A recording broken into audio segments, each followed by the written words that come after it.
ஓம் சாய்ராம். உண்மையான பக்திக்கு பாபா தரும் பதில் என்ன?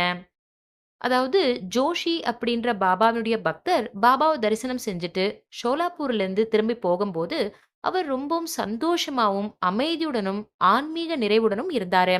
அவர் அங்க விஎஸ் புகைப்பட நிலையத்தோடைய உரிமையாளர சந்திச்சாரு. அவரும் பாபாவினுடைய பக்தரா, அவர் என்ன பண்ணாருன்னா, பாபாவுடைய ஒரு புகைப்படத்தை எடுத்து ஜோஷிக்கு குடுத்தாரு. அத ஜோஷி தினமும் பூஜை பண்ணிட்டு வந்தாரு. ஒரு நாள் ஜோஷி என்ன பண்ணாருன்னா, அந்த புகைப்பட கலைஞர்கிட்ட, "நீ ஷீரடிக்கு போயி பாபாவினுடைய ஒரு புகைப்படத்தை எடுத்துட்டு வரணும்" அப்படின்னு சொன்னாரு. அவர் அங்க தங்கறதுக்கான ஏற்பாடுகளுக்காக காட்கில் அப்படின்றவருக்கு கடிதம் எழுதினதாவும், பயண செலவுக்காக பணத்தையும் கொடுத்தாரு. புகைப்பட கலைஞர் ஷீரடிக்கு போயி பாபாவ வந்து தரிசனம் பண்ணாரு. அவர் பாபா முன்னாடி அமைதியா எதுவும் பேசாம உட்கார்ந்திருந்தாரு. கொஞ்ச நேரம் கழிச்சு பாபா அவர பார்த்து, "அரே! ஜோஷி புவா உன்ன வந்து புகைப்படம் எடுக்க அனுப்புனார் தானே? அப்படின்னா ஏன் இங்க அமைதியா உட்கார்ந்திருக்க? உனக்கு பிடிச்ச மாதிரி என்ன புகைப்படம் எடு" அப்படின்னு சொன்னாரு.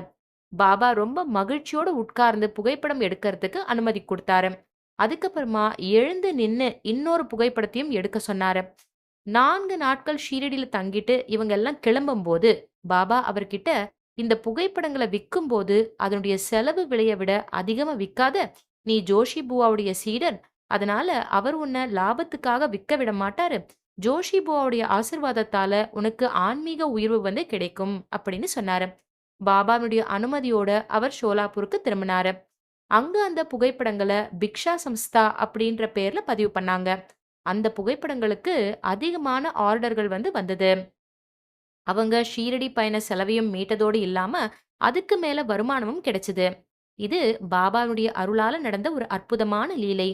ஆக, இதிலேருந்து என்ன தெரிய வருது அப்படின்னா, பாபாவுடைய அருள் கிடைக்கும்போது, அது நம்முடைய வாழ்க்கைய எல்லா வழிகளிலும் உயர்த்தும். உண்மையான பக்தி அப்படின்றது நம்முடைய லாபத்துக்காக இருக்கக்கூடாது.